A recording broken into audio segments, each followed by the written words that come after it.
Brennan Ashford had survived hostile takeovers, brutal markets, and billion-dollar deadlines. But nothing prepared him for the woman holding a sign that wasn't asking for money, only the truth. Before we dive into this story, I have a question for you. What would you do if you learned your closest friend was quietly destroying everything you built? Let me know in the comments. I read every one. Seattle's morning air carried a cold bite, the kind that slipped through expensive suits and reminded even the wealthiest people they were still human. Brennan Ashford stepped out of the black SUV with a stiff expression, trying to hide how much he already hated the day ahead. Cameras clicked the moment his shoes touched the sidewalk, photographers acting like they just happened to be passing by. Everyone knew it was staged, but no one said it out loud. 2 security guards moved ahead of him, clearing a path with practiced calm. His assistant followed closely behind, clutching a tablet and whispering the day's schedule as if Brennan ever cared about these public tours. He didn't. He never had. But according to his PR team, the world needed to be reminded that he was not just a man of money, but a man of heart. That fiction was why he was here. He glanced up at the blue glass towers stretching above the street. From a distance, Seattle looked polished and full of promise. At ground level, it told a different story. Tents on sidewalks, people wrapped in blankets near vents, and faces that carried years of worry. This part of the community redevelopment zone was exactly where his PR team wanted him photographed. A billionaire in the middle of hardship. A billionaire trying to help. But as Brennan walked, something unexpected pulled his attention away from the cameras. A woman sat near a crumbling brick wall, wrapped in a coat that looked older than the building behind her. Her hair held streaks of silver, yet her face seemed younger, almost steady in contrast to her surroundings. What stopped Brennan wasn't her appearance. It was the sign in front of her. It wasn't handwritten. It wasn't begging. It wasn't desperate. It was typed, laminated, clipped neatly to a small folding board. I do not want money. I need a chance to speak to someone who listens. Brennan slowed. His team kept walking until they realized he'd stopped. Mr. Ashford, his assistant whispered, "We really need to keep moving." But Brennan didn't move at all. There was something about the message, something too intentional to ignore. Most signs on the street were scratched onto cardboard in shaky letters. This one felt like someone had planned it, like someone had been waiting. He stepped toward the woman, curiosity pressing through the shield of routine he carried everywhere. She looked up, calm and unafraid, her eyes sharp and observant. Eyes that didn't ask for pity. Eyes that almost looked like they were studying him. In that moment, Brennan felt something he hadn't felt in years. The day was no longer predictable. And whatever story his PR team wanted was no longer the one unfolding. Do you really expect anyone to stop for a sign like that? Brennan asked, lowering his voice so his team wouldn't interrupt. The woman didn't blink. Someone will, she answered. Someone who isn't just passing through. Her confidence caught him off guard. People rarely spoke to him that way. Not on the street, not in meetings, not anywhere. He noticed how she sat straight despite the cold, how her hands didn't shake, and how she wasn't reaching out for a cup or donation. She didn't act like someone begging. She acted like someone waiting for the right person. "What's your name?" he asked. "Maribel Quinn." The name nudged something in the back of his memory, but he couldn't place it. Still, he pushed the thought aside. He crouched down so he wasn't towering over her. His security team looked uncomfortable, but he didn't care. Something about this moment demanded attention. "Why don't you want money?" Brennan asked. Maribel gave him a small, patient smile. "Money isn't my problem. Access is." Her tone was steady, almost professional. Not the voice he expected from someone sitting against a broken wall in the rain. She didn't seem fragile. She didn't seem defeated.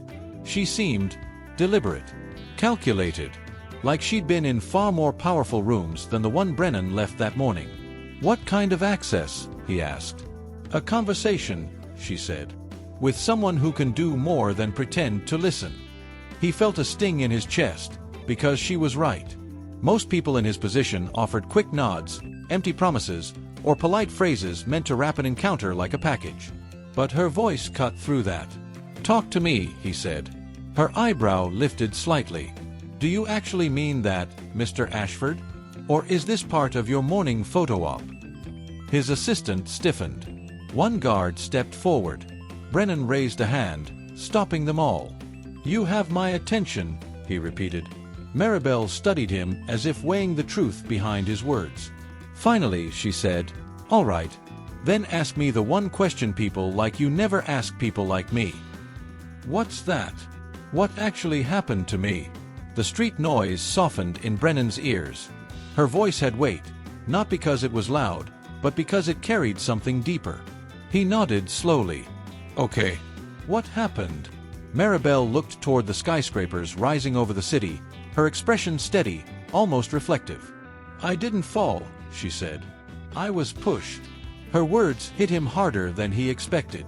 And for the first time since arriving downtown, Brennan felt truly unprepared. Brennan waited for Maribel to continue, but she stayed silent for several long seconds, her eyes fixed on a distant point as if replaying something only she could see. Rain tapped softly against the metal sign beside her, yet she didn't flinch. Her calmness carried a strange force, the kind that made people listen whether they intended to or not. Almost analytical. People assume I accepted the facts because life got away from me, to let them define her. Said. They think I made bad choices Brennan or lost my grip. Her gaze returned to him, isn't my story. Sharp enough to make Brennan him hold his breath slightly for a moment, sensing the weight behind her words. She said, "Someone decided I no longer belong in the world I built." Her answer rattled him more than he expected. He'd met countless people claiming unfair treatment, but none of them spoke with her level of certainty. None of them held themselves like leaders stripped of position, not identity. Brennan's assistant watched from a distance, confused by the billionaire's interest in this conversation. The guards exchanged glances, unsure why he remained crouched beside the alley. Yet something about Maribel's presence felt unusual, structured, composed, almost trained. What exactly did you build? Brennan asked. A company that could predict market shifts with extreme accuracy, she replied. Too accurately for some people's comfort. The memory in her voice carried pride and hurt intertwined. You must have been important, he said quietly. I was, she replied, until the day I became dangerous to the wrong person. Her eyes locked onto his. And when that day came, they didn't argue, they didn't compete, and they didn't negotiate. They simply crushed everything I worked for. A quiet chill ran through Brennan's body. What happened to your company? He asked. She gave a small, controlled smile. What usually happens when someone powerful wants you out of their way? They remove you. No anger. No trembling voice. Just truth spoken by someone who lived through it. As Brennan listened, he realized this wasn't a story of hardship. It was a warning. And the feeling in his gut told him the warning wasn't meant only for her past, but for his future as well. The moment Maribel mentioned her work, a faint bell rang in Brennan's memory. He didn't want to push too quickly, but curiosity gnawed at him. What was your company called? He asked. Quinn Insight Group. The name hit him like a punch to the ribs. He had heard it many times. News articles, investor chatter, competitive reports. A decade ago, Quinn Insight Group was spoken of with respect, even caution. Analysts admired their accuracy. Firms whispered about losing clients to them. Then the entire operation collapsed almost overnight. Lawsuits followed. Headlines spread. The CEO vanished. Now that CEO sat in an alley, speaking as if nothing about her current state surprised her. You're Maribel Quinn, Brennan said slowly, almost afraid he was mistaken. She nodded once. Yes. Brennan inhaled sharply. He remembered boardroom conversations years back, men in suits speculating about her downfall, calling it reckless management or internal chaos. He had believed the stories at the time. Everyone did. It was easier than searching for truth. But sitting here, facing the woman herself, those old explanations felt weak. Manufactured even. They said you lost everything, Brennan whispered. They said a lot of things, she replied. None of them accurate. He lowered his voice. Were the allegations false? All of them, Maribel answered without hesitation. Not a single part of those accusations held up, but it didn't matter. The damage was already done. A heaviness settled over Brennan's chest. He imagined building something from scratch, endless hours, restless nights, sacrifices no one ever sees, only to have it torn down by lies. The idea hit closer than he liked. "Why didn't you defend yourself?" he asked. "I tried," she said. "But the person who targeted me had influence, money, and a strong motive. Once the right rumors spread, I became a headline people accepted without question." Her voice softened. "You know better than most that when the wrong story catches fire, truth doesn't stand a chance." He did know. All too well. He watched her for a long moment. She didn't look broken. She didn't look helpless. She looked like someone who knew exactly what had been taken from her, and exactly who took it. "What made you come forward now?" he asked. Maribel reached into her coat and pulled out a weathered folder. She held it carefully, as if it contained fragments of a life she once lived. "You're about to find out," she said quietly. A strange tension tightened Brennan's shoulders. Something he couldn't name yet. Something that felt close. Too close. He didn't realize it then, but this was the moment the ground beneath his feet began to shift. Not because of what she lost, but because of what she knew. Brennan hesitated before taking the folder from Maribel's hands. Something about the way she held it told him this wasn't a collection of random papers. This was intentional, prepared, almost strategic. He opened it slowly, careful not to damage the worn edges. Inside, he saw documents that made his breath hitch. Company reports, internal memos, signatures belonging to people he recognized, and a familiar logo stamped at the top of every page. Ashford Innovative Holdings. His company. His world. His life's work. "How did you get these?" he asked, trying to keep his voice steady. Maribel watched him closely. "By studying patterns. That's what I've always done." Her calm explanation felt more unsettling than any accusation. She wasn't bragging. She was stating a fact, one that carried years of discipline behind it. "These files are confidential," Brennan said. "I know," she replied. "That's why they matter." He turned another page and felt a chill move through him. These weren't outdated scraps or harmless duplicates. Many of them involved recent decisions, financial movements, and partnership discussions. If anyone outside his executive circle saw this, the consequences would be catastrophic. "Why bring these to me?" Brennan asked. "Because you're the only person who needs to see them before they fall into the wrong hands," she answered.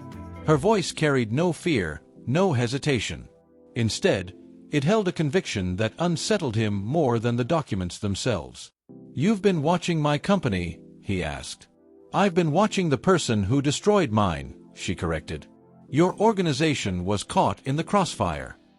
Brennan closed the folder, feeling his pulse throb in his temples. He wanted to demand clearer explanations, but the truth was already settling in. Maribel wasn't guessing. She wasn't speculating. She had information people would pay fortunes to obtain. "What do you think this means?" he asked.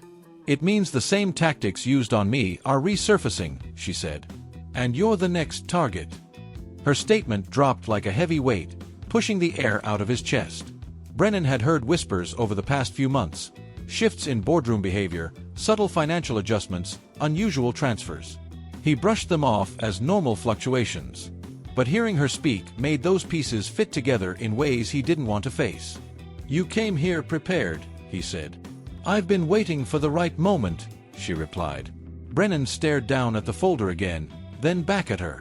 He had approached her expecting a simple conversation, a quick exchange he'd forget by lunchtime. Instead, she handed him something far more dangerous than he could have imagined. Not a request. Not a complaint. A warning. And for the first time that morning, Brennan wondered if he was standing at the edge of something he couldn't control. Brennan stood frozen in the alley, holding the folder as though it might burn straight through his palms. The documents were more than incriminating. They were coordinated, deliberate movements that he should have recognized months ago. He felt embarrassed for missing what now seemed obvious. But embarrassment wasn't the overpowering emotion. It was fear. "Why come to me now?" he asked, forcing himself to meet Maribel's eyes. "Because the window is closing," she replied. "Gregory is finishing his setup. Once it's complete, he'll shift everything out of your reach and leave you with a mountain of liabilities you never approved." Brennan's throat tightened. He'd trusted Gregory for so long that doubt felt like a betrayal in itself. Yet the evidence in the folder left little room for disbelief. Each document pointed to a quiet plan carried out piece by piece while Brennan focused on expansion, innovation, and public image. "How do you know all this?" he asked. "I've tracked him for years," Maribel said. "Not out of revenge, but because I needed to understand how he operates. He thinks in stages. He tests markets, people, allies. Once he's certain no one suspects him, he makes his move." She paused, letting the truth settle. "And he is very close to that move." Brennan felt a wave of pressure build behind his eyes. His company wasn't just a business, it was a lifeline for veterans, families, and employees who depended on its stability. The thought of losing everything, not through competition, but through betrayal, sent a sharp ache through his chest. "You've been watching all this from the street?" he asked. A faint smile touched her lips. "Not from the street. From wherever I needed to be. I learned very quickly that hiding in plain sight is more effective than disappearing entirely." Her answer surprised him. It hinted at intelligence shaped by struggle and sharpened by survival. "What do you need from me?" Brennan asked. "Your authority," she replied. "Your insight. And your willingness to confront someone you trusted more than anyone." Brennan stared at her, unsure which part scared him more, the danger facing his company, or the fact that this woman, who appeared to have nothing, knew more about his organization than most executives inside it. "You're asking me to go to war with him," Brennan said. "No," Maribel answered. "I'm asking you to protect yourself. And the truth." She wasn't pleading. She wasn't eager. She spoke with a calm certainty that came from surviving a hit she was never supposed to get up from. That certainty forced Brennan to accept something painful. He couldn't walk away from this. Not anymore. Not with what he now knew. Brennan studied Maribel carefully, noticing details he had overlooked earlier. Her coat might have been worn, but her posture radiated strength. Her eyes held clarity unmatched by anyone he'd met in years. She didn't carry herself like someone beaten by life. She carried herself like someone who understood pressure, danger, and strategy with a familiarity he hadn't expected. "You don't seem afraid of him," Brennan said. "I learned fear doesn't protect you," she replied. "Information does." Her voice didn't shake. If anything, it strengthened as she continued. "You assumed I was struggling to survive out here," she said. "But I didn't end up on these streets because I lost everything. I stayed on these streets because I needed freedom to watch the people who took from me. I couldn't do that while living under my old identity." The ground under Brennan felt unsteady. "You chose this?" he asked. "Yes," she said. "It allowed me to move without drawing attention. Everyone looks past a woman holding a sign. No one looks past a former CEO trying to reclaim her life." Her explanation hit him harder than any document in the folder. She had turned invisibility into power. She had turned loss into strategy. She had remained close enough to observe, but distant enough to avoid being targeted again. "You've been gathering information this entire time," Brennan said. "I've been studying your partner," she replied. "And I've been studying you." That last statement made Brennan's breath stall. "Me?" he asked. The word "we" unsettled him, not because he didn't trust her, but because he trusted her so quickly. It felt strange, relying on a woman he'd met less than an hour ago. And yet she understood details about his company more thoroughly than many executives who'd been on his payroll for years. In the distance, his assistant called out again, trying to pull him back toward the schedule. Brennan didn't respond. For the first time in months, he wasn't thinking about investors, reporters, or quarterly goals. He was thinking about survival, his own and his company's. "If I take this path," he said, "there's no turning back."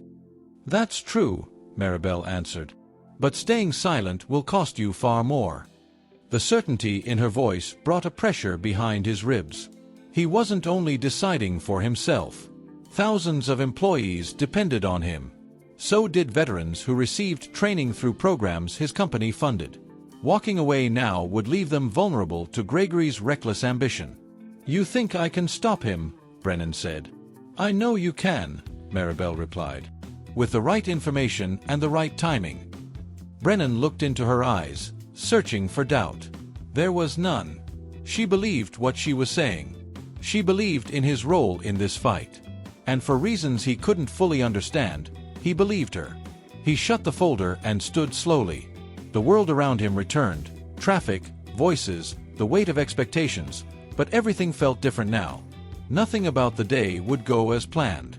"All right," Brennan said, voice firm for the first time. "Tell me how to start." "You already did," Maribel answered. "You listened." Brennan prepared to ask Maribel what she meant by timing, but she stepped back before he could speak. Her gaze drifted toward the street, as though she sensed eyes watching them that he couldn't see.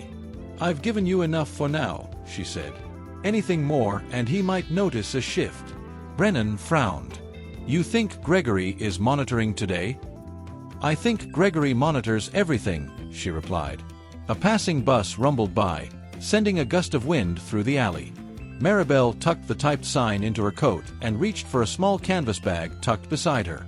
Her movements were quick, efficient, and calculated, habits formed by years of staying alert. "How do I contact you?" Brennan asked. "There's a number inside the folder," she said. "Use it once. Only once. After that, I'll find you." He blinked, unsure whether she was being dramatic or serious. Her expression told him she meant every word. "But where will you be?" he asked. "Where I need to be," she answered. She stepped toward the sidewalk, blending into a stream of pedestrians carrying coffee cups and backpacks. Her coat looked like any other worn jacket. Her pace matched the crowd. Nothing about her appearance drew attention. Yet Brennan couldn't look away. "Wait," he started, taking a step after her. She didn't turn around. She didn't wave. She didn't give him a final reassuring word. Within seconds, she disappeared into the city as if she had never been there at all. Brennan stood at the mouth of the alley, gripping the folder tightly. His assistant hurried toward him, anxious and confused. "Sir, are you all right? You look pale." He forced himself to nod. "I'm fine." But he wasn't fine. He felt unsteady, rattled, and strangely exposed. The morning that began with a rehearsed schedule now felt like the beginning of a fight he didn't know he was part of. He looked down at the folder again. This thin stack of papers carried more danger than any hostile takeover or market crash he'd ever dealt with. And the woman who handed it to him, someone the world dismissed without a second glance, had become his most important ally. The cameras waiting on the sidewalk no longer mattered. Neither did the PR event or the speeches his team prepared. Because Brennan finally understood something. His life had shifted in a direction he couldn't reverse. And Maribel Quinn was the only person who knew where the path led next. Brennan climbed into the SUV without saying a word. His assistant settled into the seat across from him, still watching him with concern. The moment the door closed, the sounds of the city vanished, replaced by the quiet hum of the engine. Brennan pressed the folder against his lap, unable to let go of it even for a second. The driver waited for instructions, but Brennan couldn't speak yet. His thoughts were tangled. Fear, disbelief, frustration, and something he hadn't expected at all, admiration for the woman who just walked out of sight. He opened the folder again, forcing himself to read each page slowly. Now that he understood the context, the documents carried a different meaning. The subtle transfers and quiet authorizations felt like a blueprint of sabotage. Every signature from Gregory Vale felt like a knife pointed directly at his future. "Sir," his assistant asked gently, "do we need to adjust the schedule?" "Cancel everything," Brennan said quietly. The assistant paused. "Everything for today.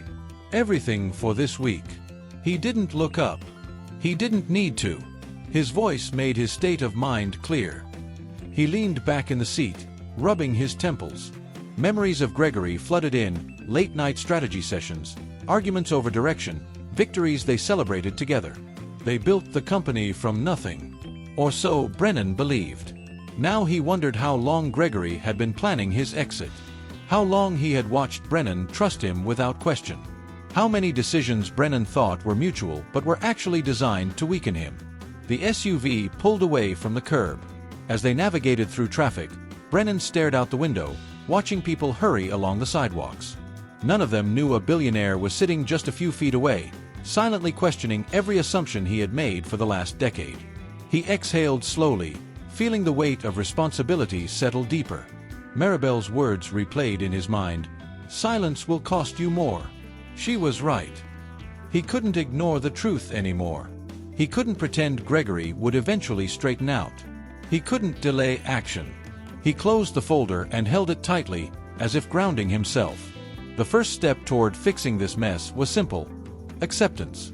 The next step would be far riskier. But for the first time in a long while, Brennan felt something new: clarity. And with that clarity came determination.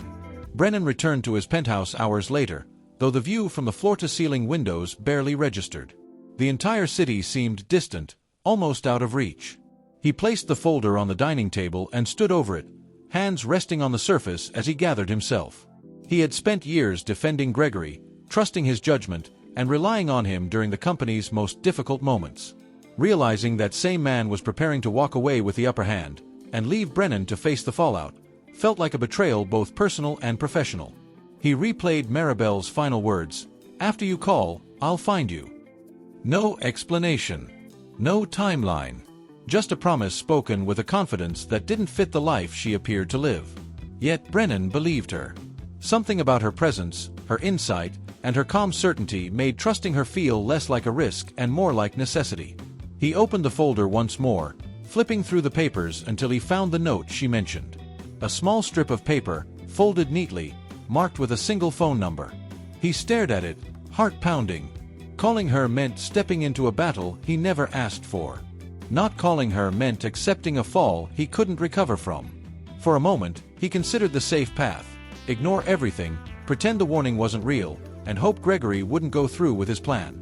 But deep down, he already knew that wasn't an option. The evidence was too precise, too intentional, too coordinated. He reached for his phone, hesitating as his thumb hovered over the screen. "This is insane," he whispered to himself. But the alternative was worse. He entered the number, his hands tightening slightly. The phone rang once, then twice, then a click. Silence. Someone was on the line, but no voice came through. "Maribel?" Brennan asked carefully. No answer.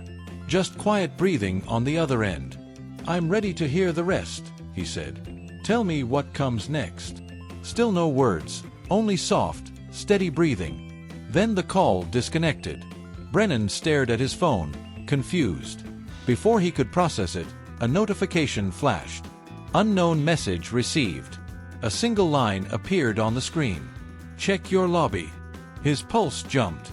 He walked toward the elevator, each step faster than the one before. When the doors opened on the ground floor, he found a sealed envelope resting beside the security desk. No name, no note, only a symbol drawn in black ink, a symbol he recognized from one of the old Quinn Insight documents he'd researched earlier. She had already reached him.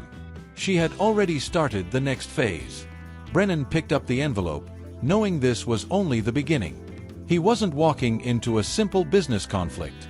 He was becoming part of a fight shaped by a woman the world overlooked. A woman who refused to disappear. A woman who carried knowledge powerful enough to change everything. And now, their paths were permanently connected. As the elevator doors closed, Brennan made a decision. He would not go down quietly. He would not let Gregory decide the future he spent years building. And he would not ignore the woman who refused to stay silent.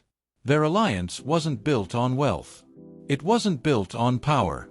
It was built on truth, the kind that forces people to confront the shadows they've ignored for far too long. And sometimes, the most unexpected people carry the brightest light. Whether Brennan and Maribel would reclaim what was lost, or lose everything together, that part of the story remains unwritten. But one thing is clear. This wasn't the end of their fight. It was the beginning of a new chapter neither of them could have predicted. If you want more billionaire stories with real lessons hidden inside, make sure to like this video and subscribe for the next chapter.